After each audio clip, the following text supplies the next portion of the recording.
Hello, my name is James Thomas, and welcome to the Expats Roundtable, where expats all over the world get together to share their expat living and lifestyle tips and experiences. If you're thinking about becoming an expat or already an expat, this is the place to be to learn about expat living. If you'd like to take part in our Expat Roundtable, join our Facebook group at the Expats Roundtable. Look it up, join us, and we'll get you in as soon as possible. Remember, we have a lot more in common than we think. Expats Roundtable. Hello, hello, hello, hello, world. Welcome to the Expats Roundtable, where like-minded expats located in different parts of the world share expat experiences and tips and things related to, hey, what does it mean to live as an expat and how that affects all and every one of us. And without further ado, let's go directly to our participants. How you doing, Inez? How you doing? Good, James. How are you doing? I'm doing okay. Where are you coming to us from? I am in Zürich this morning. I'm originally from America. I've been an expat for about 13 years now, living in England. Spent some time in England. Spent the last 8 years in the UAE. And the past 10 months living here in Zürich. Cool. What part of New York? I'm from upstate New York. Oh, so, upstate. Yeah, upstate. Where upstate? I'm from New York City. Oh, yeah, that's true. That's right. I'm from a small town. Let's see, it's about an hour outside of Syracuse, called New Berlin.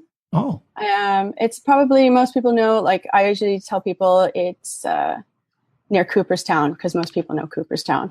Oh, okay. Or Syracuse. Yes. Oh, yeah. Oh, yeah, that's right. Yeah, that's right. Yeah, cool. Well, thank you for joining us. It's about 10:04 there in Zurich. So yes. Thanks a lot for joining us. Okay. Now our next participant is John. John, where are you coming to us from? How you doing? Kia ora. Tēnā koe, as we say here in New Zealand. I'm coming to you from the South Kaipara, the beautiful rural part of New Zealand, north of Auckland. Well, how long have you been there? We moved out September 05, so we've been here 12 years and loving every second of it. Yeah, do you love the torrential rains you get out there? Well, this is a land known for its greenery and its rainforests, so we can't complain. And because we live rural, we catch all the water that hits our roof, and that's our water supply. So we're always great. But yeah, no, it's beautiful. We live rurally, but I work all over. So yeah, we're blessed. We've got a really good life balance here. And I moved with my wife and 4 daughters. So we came here the hard way on visitors visas 12 years ago. So 6 human beings, 22 bags, and a 6 months visa.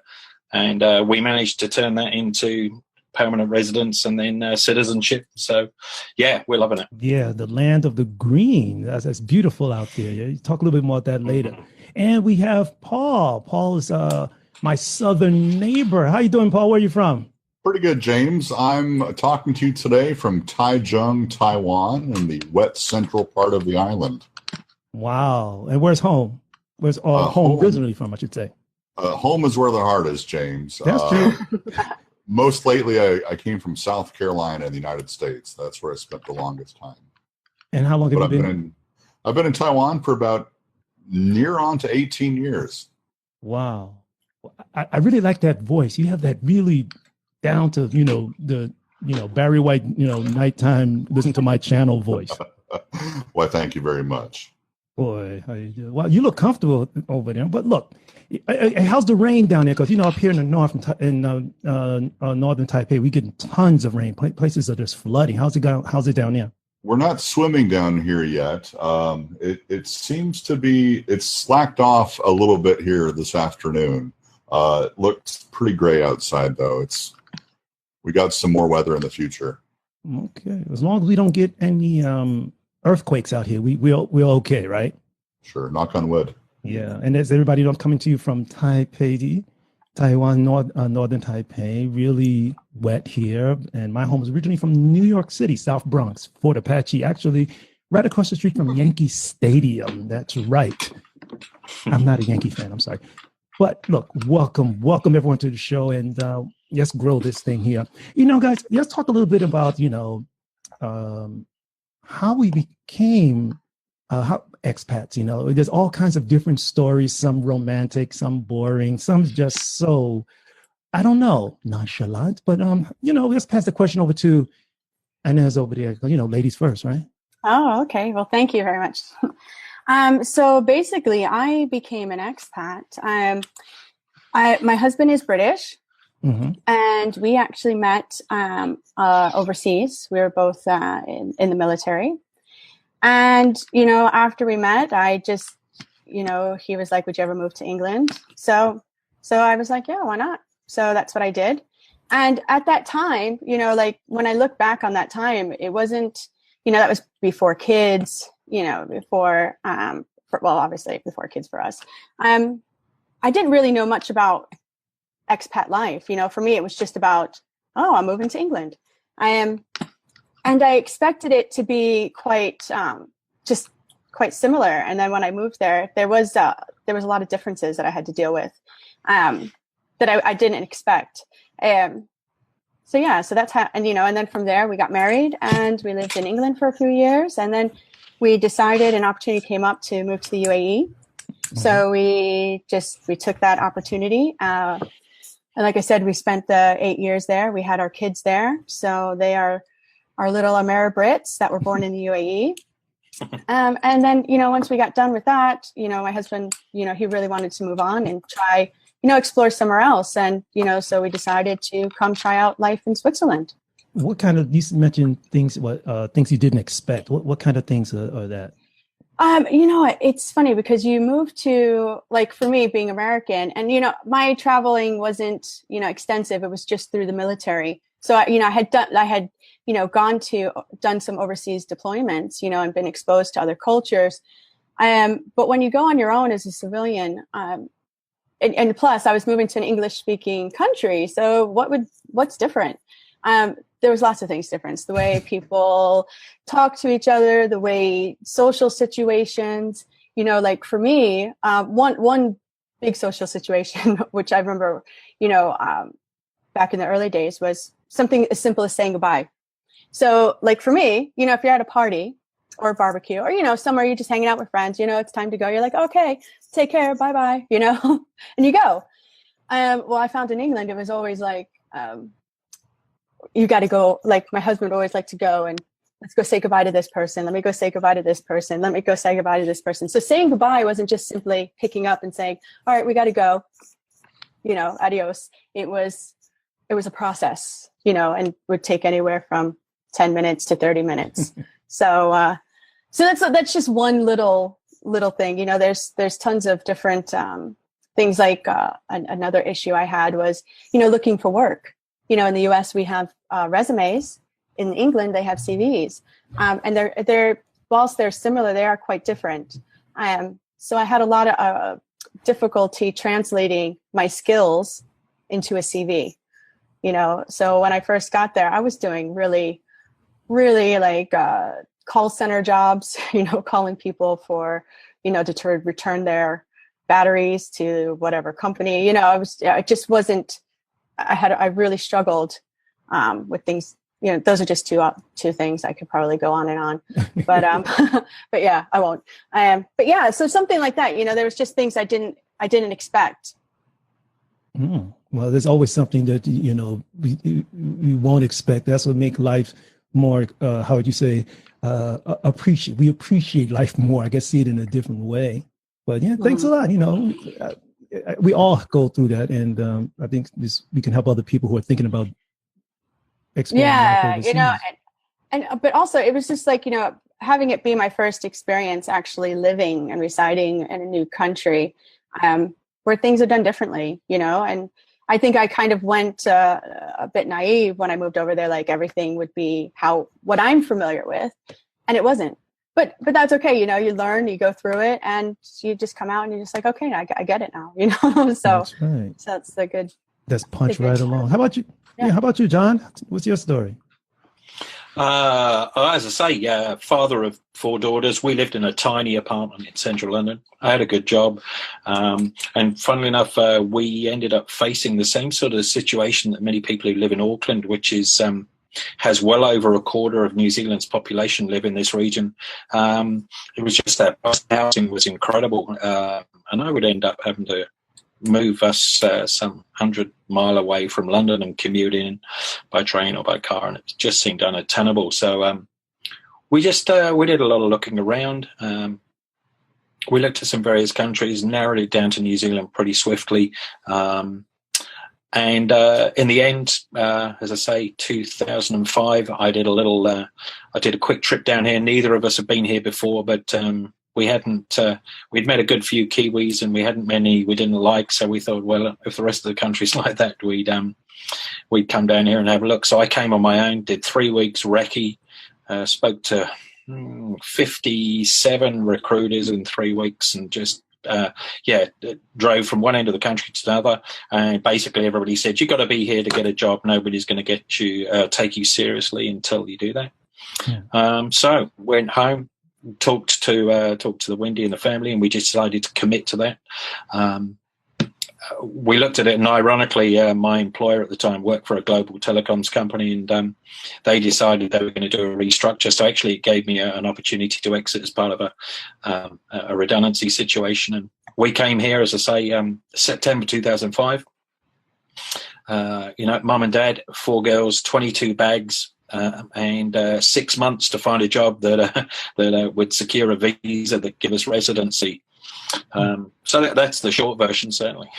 Yeah, was there like a pet in there someplace, a dog, anything like that? Oh, yeah. Okay, you've got the advantage because we've had these conversations before. But in fact, the last email that I looked at on my MacBook before we closed up and headed to the airport in the UK was from an animal sanctuary in New Zealand to say that all the cats, we exported 4 cats ahead of us, so they came and they just arrived safely, if a little drugged up in New Zealand. So that was the last the last email we got before we left. But and I mean, as I say, it's a massive change, and as Inez says, there's I think is a common theme I speak to people. Expect if you move to a country that speaks the same language, you tend to feel that maybe it's not going to be such a big culture shock. But we found the opposite. It was the subtlety of the differences that was quite striking, and whether it be language. I mean, here they drive like they do in the UK. The road signage looks like it's from the US. There's all those little things build up and compound until you actually do feel you're in a very different country. And I think that again, we've had conversations about this, and maybe we'll touch on that in future shows, but some of the things we see here are reasons people leave one country and move to another. And we found a lot of people who just wanted New Zealand to be England in the sun, or Wales or Scotland in the sun, and that's really not what we were after. We were after a very different experience, and to become citizens of a new country without rejecting anything, so we found it to be the same. It's been hard at times, really hard.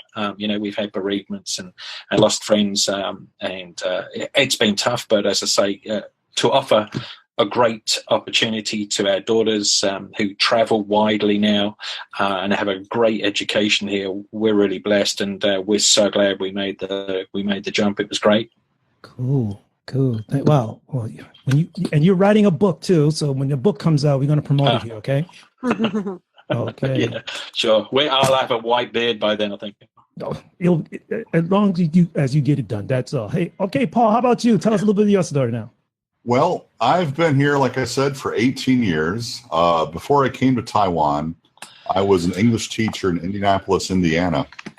I fell into that job, and after 2 years, I was kind of looking for something else to do. And then out of nowhere, on September 21st, 1999, there was a massive earthquake in central Taiwan.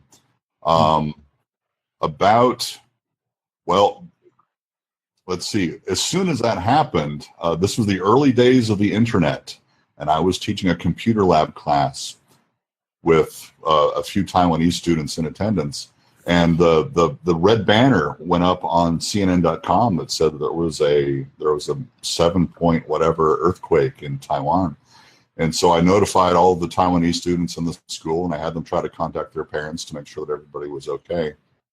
A couple weeks later, a notice went up on the board in the teacher's room that said, hey, our schools in central Taiwan have lost a lot of teachers. And, nobody was killed, but people's parents were certainly concerned and had asked them to come back in a hurry, leaving the schools in a bit of a lurch.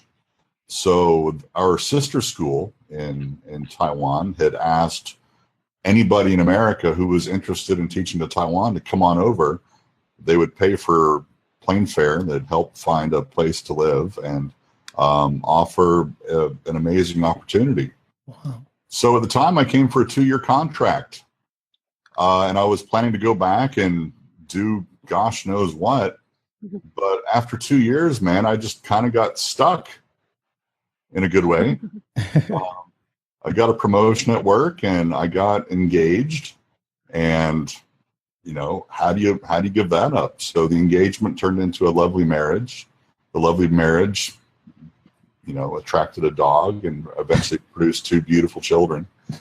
And I'm still here. It's been 18 years, and I'm still teaching English, and most of the time loving it. Yeah, keep that positive perspective. Yeah, I remember that earthquake was a 7.5 earthquake, the 921 earthquake, and lost over 3,000 people. And at that time, we put together a small. I used to drive this big, huge Jeep, and I was a member of a four-wheeling club, and we got how would you say, recruited by the government to send nurses and things down to the south, and that was the first time I've driven over 100 and something kilometers an hour, just ripping down the highway with all the security stuff, and then we had to do search and recovery. That was something else, and that was the time when you see people from all over the world, just landing in Taiwan with their equipment and dogs and search dogs and all that. And it shows that when people get their things together, they can actually forget all these obstacles in the way and get things done. That's just what humans need. Guys, we've been living overseas for a while, and I wouldn't consider any of us newbies, but how do you think people back home, or what issues do you have explaining to people back home? And we got Facebook, we got Skype, we got all this stuff. What kind of issues do you have explaining to people things about your overseas living to friends and family back home? Because, they probably think we're weird. Inez? Well, no, you're right. With, it's great having the Facebook or, any kind of social media, because for that, like all of our experiences, we can just share with our families. But yeah, like, especially when I was living in Abu Dhabi, and when I first initially moved there, because it wasn't really something you heard about in the news. People weren't really, didn't really understand where it was. So having to explain to them. But I think what happened, like, for example, my mom had a very different opinion, when she actually came to visit, because it's very modernized. And, I remember we were sitting in in the mall in the food court and just being like, is this what you expected here? And she was just like, no, she was expecting it to be like just desert and tents and, and it was very modern. So yeah, I think now, as opposed to even like 5 years ago or, 10 years ago, it's a lot easier because we have social media. We can send videos, we can show our friends and family, what we're doing, where, the culture that we're participating in. So it's a lot easier now. Mm-hmm. Yeah. When you're out in the desert, sometimes do you get questions like, do you ride camels to work or what? Yeah. Well, everyone would always, they always tell you to be careful. And, I think anywhere you live as American expat, you can't, get complacent. You always have to just kind of have an awareness. And that just goes with, living abroad. I don't find so much now. Well, I think we all have to be, just have an awareness. It doesn't matter where you're from. But especially a couple of years ago, you know, I was always very aware. I am. Do you think that's because of your military background? I was just thinking that. I was thinking, I think that's also because, you know, when you're in the military, they do teach you that, especially if you have to go somewhere, you know, you just kind of have an alertness of what's going on around you. You know, even if you're not in uniform, you know, you just still have that right. sort of awareness. So, yeah, I have the same thing. You know, I have a military background too, and also being in law enforcement, I guess that's built into your DNA somehow. You know, but look at you know, John. He's so laid back and cool. You know, look at, you know, he doesn't panic. He maintains that demeanor. How about you, John? Oh, it's funny you say that. I've discussed with James before, just 8 weeks before we left to come to New Zealand, the July 2005 bombs, the ISIS bombs in London occurred. And again, just this morning, I was discussing with Inez before we went live, just spending a couple of hours just trying to track down one of our family who's back in London teaching out there. In the aftermath of last night's attacks in London. I think it's, you know, I don't know about a cool demeanor, but I grew up through the 1960s and 70s, which was the heyday of the troubles that came from Northern Ireland and from the sectarian violence there. So I know both my wife and I have been around 7 of the bombs in London. If you work in central London, many people have exactly the same story. And I think one of the things that we found was, you know, a lot of people said, "Oh, did you emigrate, you know, to get away from the bombs?" And I said, "Well, you know, I don't believe that that's possible wherever you are, whether you've served in the military, whether you've served in the police force." I wrote a piece on a blog many years ago that got picked up by The Guardian, and I just said, look, you know, when I wake up tomorrow morning, my wife expects me to be her husband, my children expect me to be their father, my colleagues expect me to be the guy who comes in and buys them a coffee or makes them laugh in the office. And I think most of us are privileged enough to live in a country or a society where it is still a rarity to face such things. And yet, just this evening, you know, 4 items down the news after the London terror attacks of yesterday, they're talking about bombings in Afghanistan and events in Syria. And it does make me wonder just how much it takes for us to understand that what is shocking and unusual for us is actually daily fare for others. Right. So I don't know if that answers your question, but I think when we move around in this hazard, you know, we move around, you can be a smart civilian or you can have somebody who draws on a long experience in the military. All of us need to be aware of what we hold dear and what we cherish. And you know, I'm a Londoner. I look at unattended bags in Auckland, and I'm kind of looking around to see who's checking this out, who's involved. And Kiwis will just go up and say, "Oh, just open the bag. There'll be nothing in there." So it's and which is a great thing, really, because it means that people are not habituated to, as they may be in Boston, as they may be elsewhere. So there's still some places where it's a rarity, but it's interesting talking of expats. A good number of people, there has been a lot of immigration of British police officers into the New Zealand police force. Some of the guys I work with in civil defence, they come from an intelligence and an operational background in the various uniformed services in the UK, and there's a lot of people who come here basically the requests of organisations who are saying, hey, this is now truly a global issue. It doesn't matter if you live with the next door neighbours to Antarctica, but people still come. Right. But, you know, it is the fact of, but, you know, there's something, no matter where you are, there are certain issues that you do have to pay attention to. That's, I think a lot of it is cultural, a lot of it is economic, and there's, you know, how would you say, phobotyping and things like that. But hopefully things will get through better communication and intermingling. People understand that basically we are the same, but uniquely different. How about you, Paul? Well, when we talk about what do people back home think of me, am I a weirdo? I was a bit of a weirdo before I came over, so there hasn't really been too much of a change there. Makes it easy. And, social media has exploded since I came here, so that's made it a lot easier to be an expat. I think the conception that people back home used to have of where has Paul gone, I've had to correct so many people and tell them that I'm not in Thailand. I'm actually in a different place called Taiwan. And it's, oh, really? Where is that? And is that the big China or is that the little China? Well, it's Taiwan actually. And back to John's point about disasters and terrible things happening. I can remember when the tsunami hit Japan a few years ago and had all of the dominoes of disasters were going on there. I got lots of messages from back home from people wondering if I was okay, if the tsunami was going to hit me here in Taichung.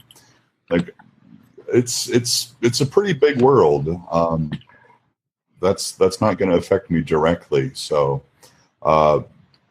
I think that my being here, I'm still kind of abstract to a lot of people back home. I think that Americans maybe, I don't want to say that they have a narrow worldview, but perhaps they don't quite understand how large the world is and how many different countries there really are out here. So that's expanded my mind quite a bit.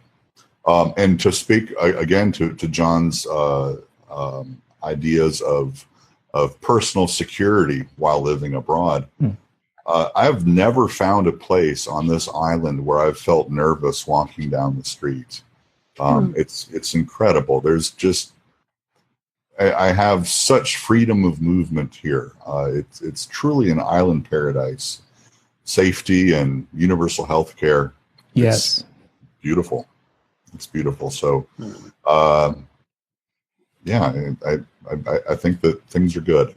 Things are good here. You mentioned something very interesting, universal health care, and it's a big issue back in the States. And I'm gonna push John to the side a little bit, but there are some things that, admittedly, sometimes we have to think and say, back home we don't always do things better than everyone else. I'm not only aiming this question particularly on the U.S., our home nation, but there are some things that people can learn from each other, and this, universal health care and things like that. Are there anything, and your guys don't have to, I'm going in a certain order, but if you have any questions, please feel free to cross-examine each other. But are there things that you found out in your host nation that you wish were implemented, frankly, implemented back in your home nation? Anybody? I've got an interesting comparison here. It has a unique the Accident Compensation Commission, and basically what we do is through. Okay, John, repeat that. We lost a little bit of the signal there. Go back one more time. New Zealand has a mechanism called ACC, which is the Accident Compensation Commission, and it's a government body that is financed through a levy on our it's a levy on as part of our tax. And basically this means that any ongoing care after any accident, so should I slip in the garden hanging the washing out, should I be severely injured, God forbid, in a car smash, should I have an accident at the workplace, I'm fully covered. So that leads to a non-necessity or a lack of necessity for somebody to sue for damages. I'm going to be looked after specifically around my healthcare. So if somebody has a back, if they slip on a garden path and they put their back out, it reduces the cost of the health care, with the primary healthcare. We have a universal healthcare system here, although you can imagine we only have 4.5-5 million people, so we don't have a big fund put aside for that. But there's good basic healthcare. There is private healthcare as well. But what this fund means is that I can get a taxi to and from work. It will basically pay for everything I need to get fit, healthy, and back to full fitness. And secondly, to restore me into the workplace. So maybe I need a standing desk now, whatever. So it'll really help for that. And that's a really unusual mechanism. But what we find is there's actually there's no litigation over accidents. It's taken care of. So you may have a criminal conviction for causing an accident, but you won't have a civil action to sue for damages because it's covered. So you don't get punitive damages, but you do get, in some cases, sadly, lifelong care that will look after that. I mean, it's a very brief and condensed view of it, and there are some exceptions or whatever. But I've never heard of another country having a similar mechanism which removes the need for long, drawn out and vexatious litigation. Wow. In the U.S., everybody's afraid to get sued. Yeah. Go ahead. Right. I've always been happy in all the countries that I've lived in with receiving healthcare. I can remember the first time going to the hospital. I had allergic reaction when I was living in the UK, and going to the hospital and being treated. And when I left, I remember being like, okay, so what paperwork do I need to fill out? What do I need to sign? They were like, no, you're finished. You're good. You're good. They treated me. They sent me on my way, which was really, it just felt, I remember feeling really weird. Like, that's it? What? Like, what is this all about? And when we moved to the UAE, you get healthcare, like health insurance. I found that this, the medical treatment that I received was always, I never doubted it. It was really good service. And even now in Switzerland, we've already been with the kids to the hospital like twice. But the service that we receive is just really excellent. I never feel, even with the language barrier, I've never felt that I didn't know what was going on, which is very important, especially when you have, like recently, my son had to get stitches and required an ambulance visit. I was called to the school, and I remember feeling like, oh my God, where do I send him? I don't even know what the local doctor is. But once I got to the school, the ambulance arrived. There was someone who spoke English, which made it better for me and for my son. And, they took him to the children's hospital here, which I already knew where that was. So I felt better. But yeah, it was very, I find that the service that we've received living abroad has been exceptional. Mm-hmm. And I've never really had to worry about is my insurance going to cover this? Do I have to pay extra? There's never been that kind of feeling where when I was in the US, when it was just me, trying to find a provider, a doctor that took my health insurance was always a pain in the butt. You just have to call around and say, do you take this insurance? No, we don't. Call somebody else, which made it really difficult. I can't imagine having to do that with a family. Wow. That's, my whole point of bringing up this question is because there are things that we can learn from each other, whether it's at a personal level, technology level, but this is something that we can share and learn. When I interviewed John a couple of months ago, he mentioned something about when he landed in New Zealand, how they said, okay, first let's get the kids in school. Do you remember that story, John? You told me about that. Yeah. Can you talk briefly about that? Sure. I mean, as I say, so we landed here, and we essentially had a 6 months visitor's visa. So we're no different. We came through immigration. We were fully open about that. Said, look, we intend to stay as long as we get a job with a visa, and they were cool. We lived down country in a beautiful part of the country called Whenua, and it's right on the beach. It's very, very old school. It's kind of like the 1950s in the little townships and stuff. And we had I've lost my train of thought. What were you asking me, James? Yeah, you living in Down Island, and you get your kids there, and oh, that's right. Yeah. I don't know. So I'm gonna have to go down there and kind of get you back on track there. Oh yeah. It's not even that late. I can't claim tiredness. No, I remember. So we moved to this village. The one man police force came and checked us out and asked us what we were doing, because it was very unusual to have foreigners living in the village. Wow. And then we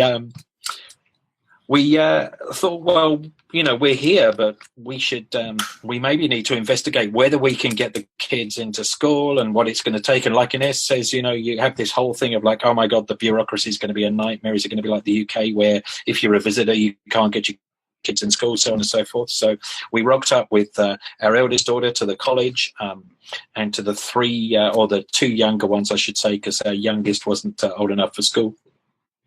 And basically the school said, hey, listen, kids should be in school.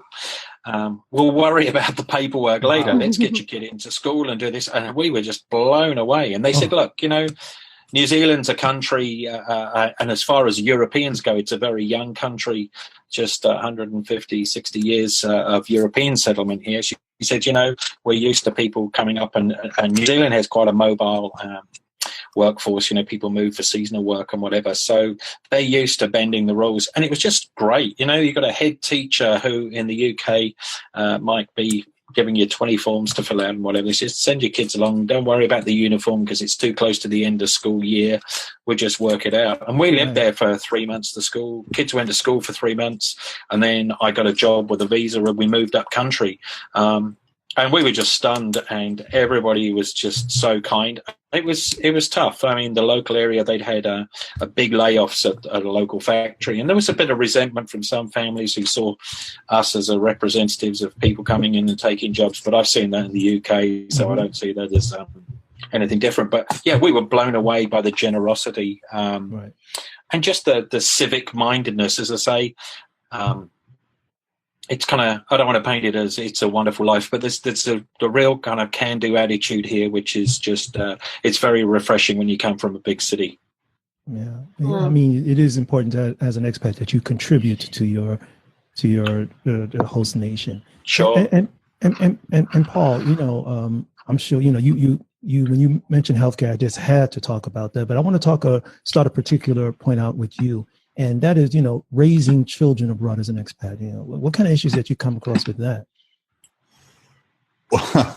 Well, okay, that's unique to an expat point of view, because there's some craziness you have to deal with sometimes. Well, to begin with, you have to have the children in the first place. Oh, okay. As far as I understand, I've never had children in any other country, but the basic mechanics of producing a baby, they work pretty much the same here as they would anywhere else. But in Taiwan, they do something for new mothers that they don't do in America, and I'd be interested to learn if they do this in other places. Is they have something called Zoyedze, which is postnatal care. My wife had a baby, two of them actually, but the first one, she had the baby and stayed in the OBGYN clinic for 2 or 3 days. And after that, she moved to this postnatal care center, and she stayed there for a month. And during that month, she received classes in taking care of the baby, and she was the kids had round the clock nursing care. She was fed, oh my God, I think she had about 7 healthy meals given to her a day. They just fed her and fed her and Sounds fed like her. a bodybuilder. Yeah. If she wanted to spend lots of time with the baby, that was fine. They would put a cart in the bedroom. If she needed a break, they'd take the baby away. It was really, really cool. If America could have that sort of thing, I think that would be fantastic. Now, once the kids have grown up and gone to school, yeah, things are really different here. In Taiwan, we have something called the cram school. Yes. And kids go to school from 8 o'clock in the morning until, 4:50 in the afternoon. And that's their regular school. Now, then they have free time. What do you do with the free time? Let's have some more school. So they cram as much information into the kids' heads as possible. There are kids who are in first and second grade who will go to school from 8 o'clock in the morning until almost 10 o'clock at night. Right. Oh my goodness. And they're studying math that's 2 or 3 years ahead of where they are in their regular school.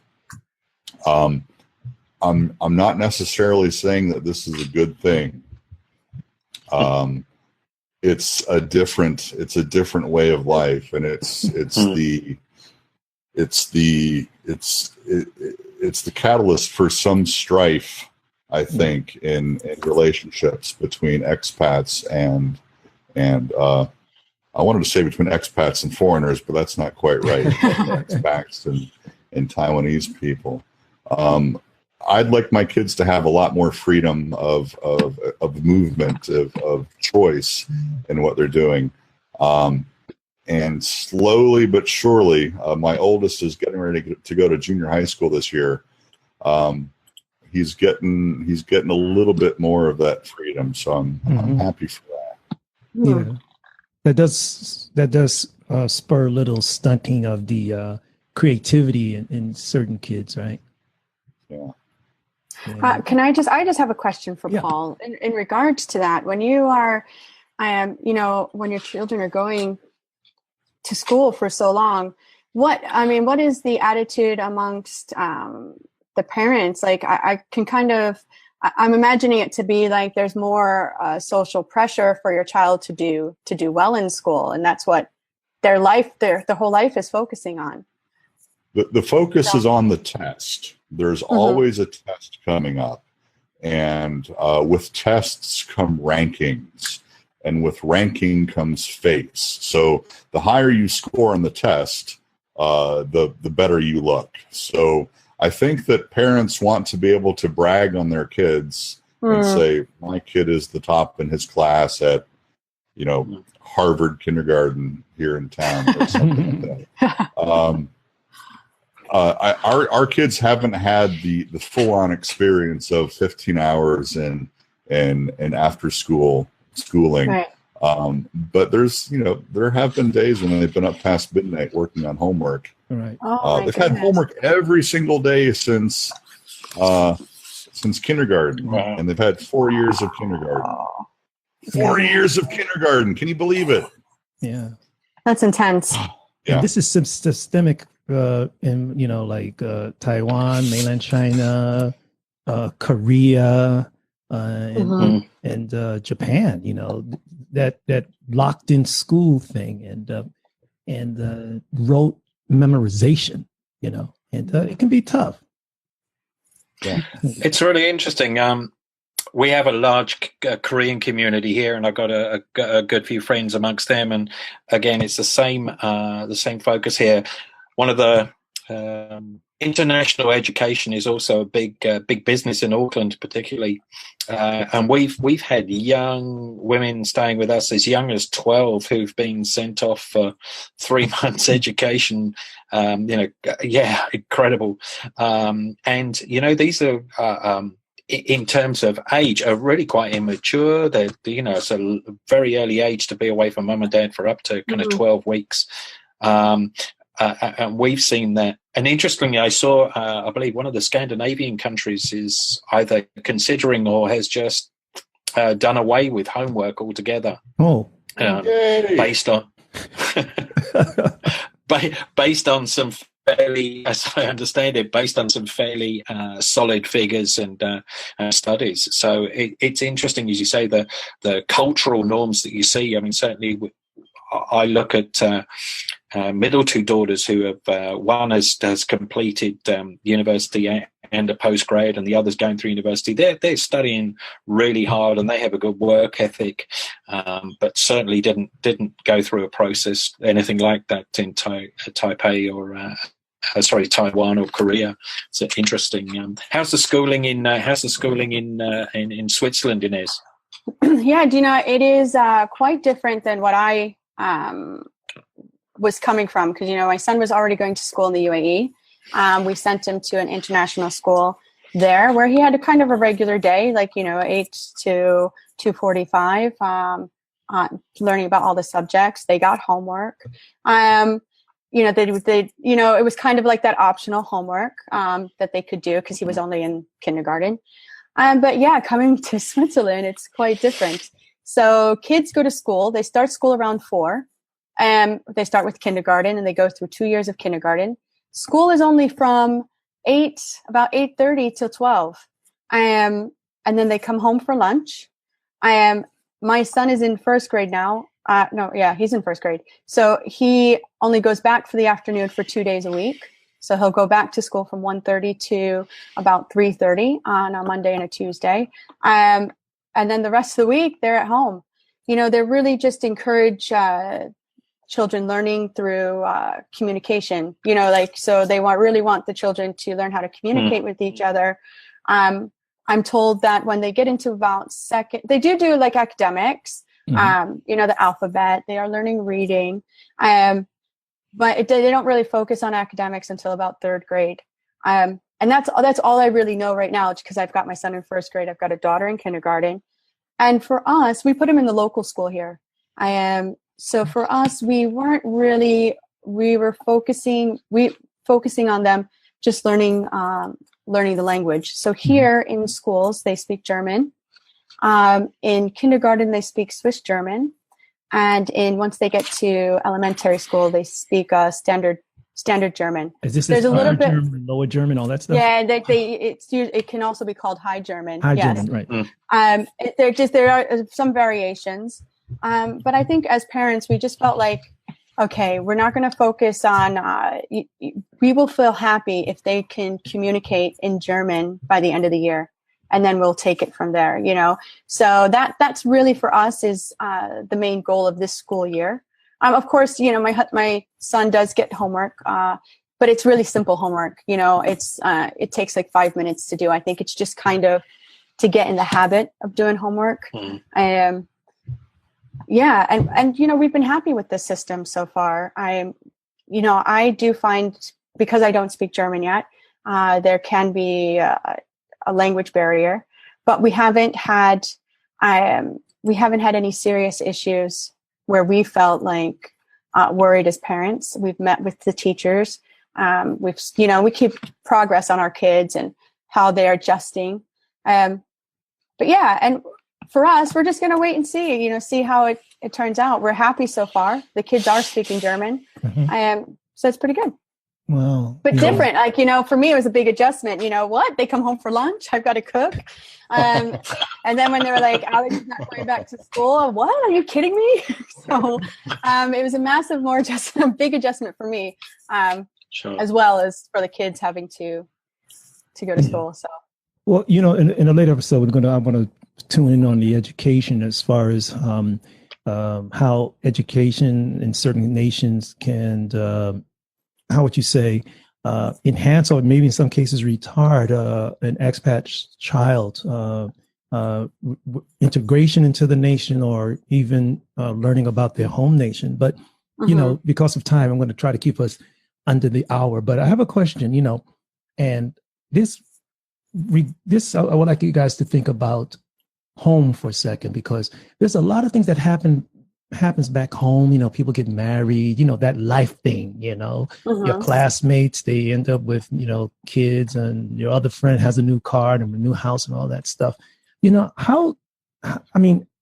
you do go back, how do you guys, how would you say, do you ever feel like you have missed out on anything back home in any particular way? And let's go with John on this one.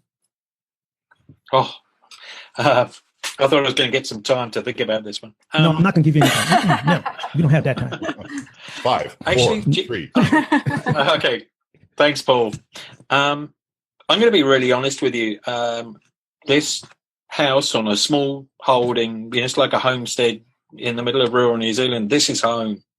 We came here. I want to be really careful for those watching. I want to be really careful and explain this. When we came to this property, it just suddenly everything clicked and we felt like we were home. This is where we were meant to be. there's that kind of thing of people say, oh, why do you hate the UK? And it's like, oh, hang on, no, I don't hate the UK. I had 4 beautiful daughters. I wanted them to have a better experience than I'd had. That's not disrespecting my parents or my homeland or anything else. This is around helping them, equip them to be citizens of the world, to understand, to have more opportunities. And, there's a bit of a joke when people go to Heathrow, you hear the people, they can't wait to leave. They tell you everything that's bad about England or America or wherever. And then they land up here and they end up building this kind of community of English people or American people. And they recreate, the best and the worst of their homeland in an enclave in a new country.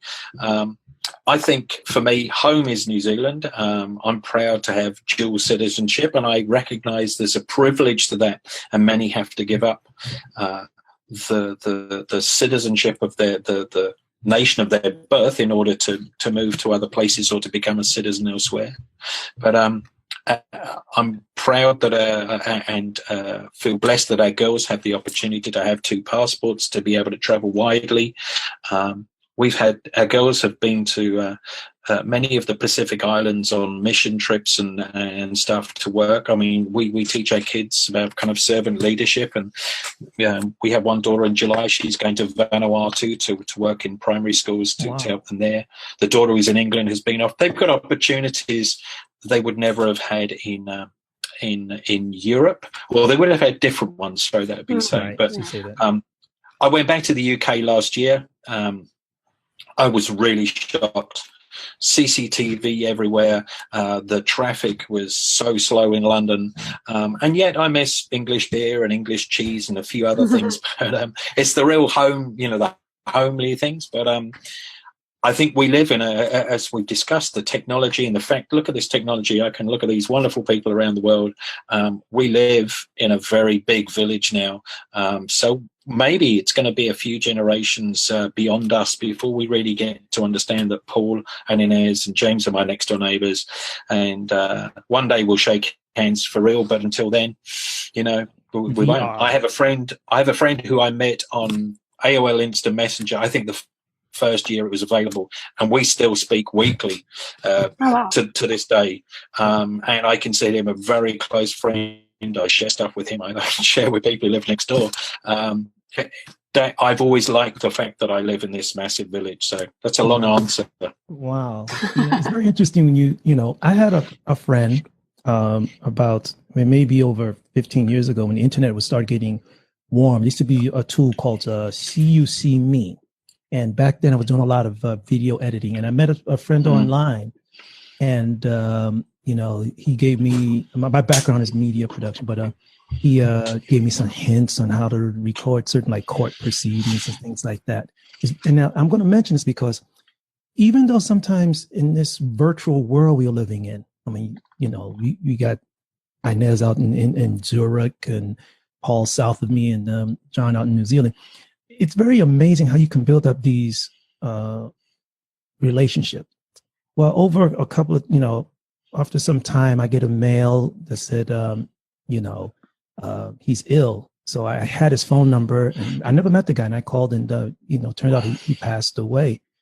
But it was strange how I felt a loss for someone who I've never met in the real world, and it just shows that, 4 C's, 1 family, as I always say. It's really very interesting, but I didn't mean to bring everybody on the down note. But, no. It's just processes that I hope people can learn to develop. So, Paul, back to you. I mean, what's your case? What do you miss from back home, or do you feel if you missed out on anything? People getting married, all these things like that. Well, it would have been nice to have been in Chicago last year to see the Cubs finally win the World Series. That's right. I certainly miss the best pizza in the world, Chicago-style pizza. Okay, that's debatable. So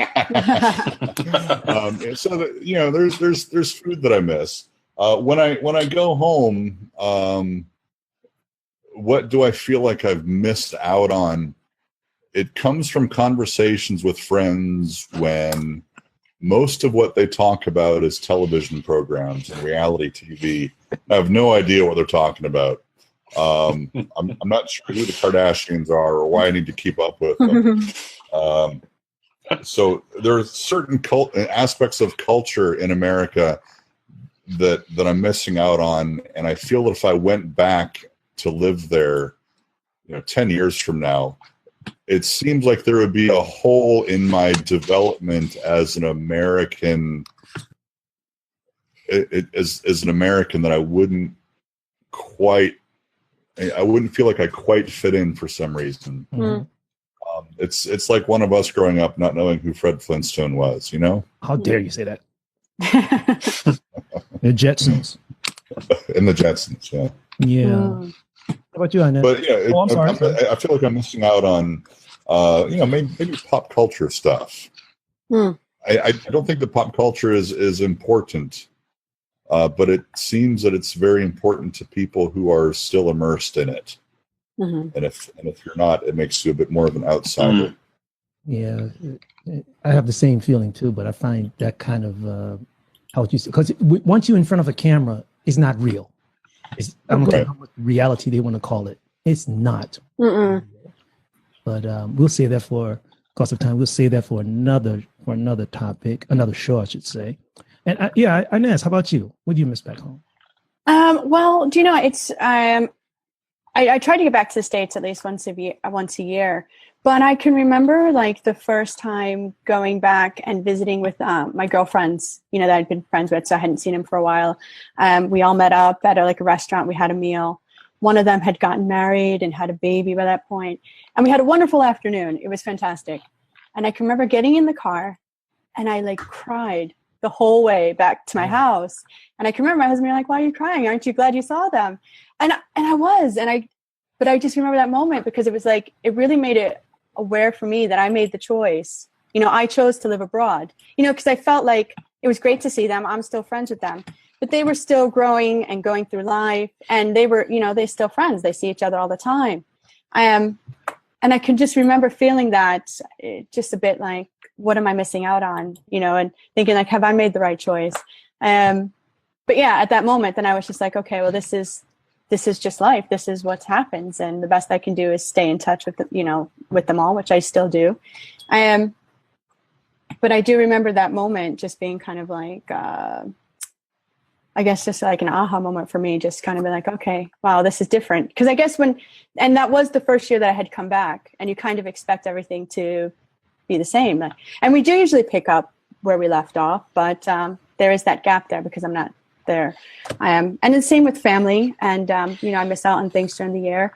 But I've grown used to that, and we stay in touch, again through social media. Helps out. So. Wow, thanks a lot, guys. I really appreciate you guys. Hold on, I want to talk to you after show, but I really appreciate all you guys taking this time out of your day to join me here. And I hope that we get together again and we talk more about expat living, because there's a lot of things we can talk about. But we have this thing called life that we have to do. But I really, really, really appreciate you guys joining me this hour. Actually, it's about an hour and a half, but I really, really appreciate it. And before we say goodbye, a real quick one, everybody, and I'm going to throw this to Paul. Guys, I asked this in my podcast. What advice would you give to those who are thinking about becoming expats, or those who are already expats who are, maybe having a little difficulty in adjusting to their overseas life? What advice would you give to people who are in that mindset? And what advice? That's about it. Paul? Well, I think that one of the most important things that you have to do as an expat is to keep yourself active, keep your mind active. Don't allow yourself to wallow in, I don't want to say self-pity, but wallow in your self-absorption that you're outside and you're different and you're not home and everything's bad. Everybody needs a hobby. And if you, I guess collecting stamps is on the way out with email. But one of the best hobbies is learning a new language. And so if you're in a place where the locals speak a language different from you, take some time to learn the language. Pick up children's books. Do everything that you can to learn the local language. And when you do that, that's going to make the locals embrace you a lot more quickly.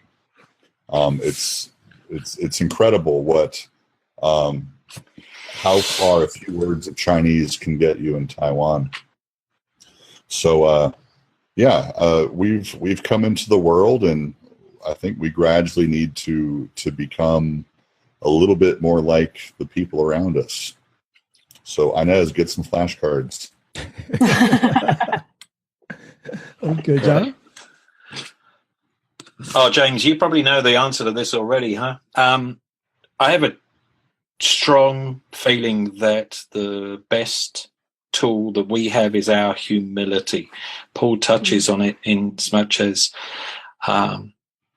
being able to humble yourself. So no matter what your background, no matter which country you come from, humbling yourself and putting yourself in a position where you really actively listen to the people around you, and you understand, or you build an understanding of the place that you are currently, or you have chosen to permanently to be your home, and to not have the conqueror mindset, but come as a curious explorer, whether that be the language, understanding that the customs and the habits that we have in one country can even be offensive to others in another country, and just to be humble. I think that would be my advice. It goes a long way, and as Paul says, with the language, it wins you friends, because you come with a curious nature and some humility. It'll take you a long way. Oh, thanks a lot. Inez? Yeah, I was going to say, if you're having a hard time adjusting to life overseas, is to kind of maybe get involved. Find, what groups are in your area. There's so many groups on Facebook now that can offer support, where you live. There's, get involved there. And also to remain curious, learn about the country that you live in, without judgment, just kind of taking it all in and trying to just become more familiar with it, Yeah, that's true. Or you can drop by our Facebook group. That's Expats Roundtable, and we can share ideas there. I'm sure we can help each other a lot. So, we're crushed for time. I really appreciate everyone's attention to this little conversation. So I'm going to say goodbye for everybody. Don't go, but don't leave, okay? Yeah. So for Expat Roundtable, I'm James Thomas. Goodbye. See you later, Paul. Okay. Bye, guys. Bye, John. Bye. Ka kite no. Yeah. If you have any questions, please drop by our Facebook group. That's the Expats Roundtable, and join us. Join the conversation. Take care. Everybody say goodbye in their local language. Zaijian. Ka kite no. Again. Cheers. Once again, thank you very much for taking the time out of your day to join us here at the Expats Roundtable. If you'd like to take part in the discussion, please join our Facebook group, Expats Roundtable, and we'll get you in as soon as possible, for we can learn that we have a lot more in common than we think. For the Expats Roundtable, my name is James. Take care.